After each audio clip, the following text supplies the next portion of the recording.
Δεν είναι δυνατόν. Δεν το πιστεύω. Τι πάθαμε. Τι πάθατε ρε παλικάρια. Τι πάθαμε. Χάσαμε την πτήση. Πηγαίναμε Νότια Αφρική για να δούμε την εθνική. Γι' αυτό κάνετε έτσι, ας σας πάω εγώ. Πώς? Ακούστε, πάμε Ιταλία, Ριβιέρα, Κιανή Ακτή, Ισπανία. Περνάμε Γιβλαντάρ για να πάμε Μαρόκο. Κατεβαίνω Μαυριτανία. Παίρνω τον περιφερειακό για Σενεγάλη και φτάνω Καμερούν. Σφίνα Κογκό, ακτή των σκελετών, παράκαμψη στο δέλτα του Οκαβάγκο και μετά ο δρόμος ανοίγει.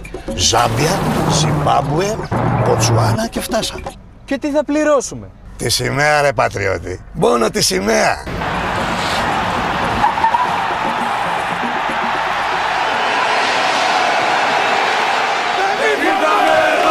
Να κάνουμε σαφάρι, το κύπελο θα πάρουμε και πάμε το χαμπάρι. Με κάθε τρόπο θα είμαστε κοντά σας. Vodafone, υπερήφανος χορηγός εθνικής ομάδας ποδοσφαίρου. Power to you. Vodafone.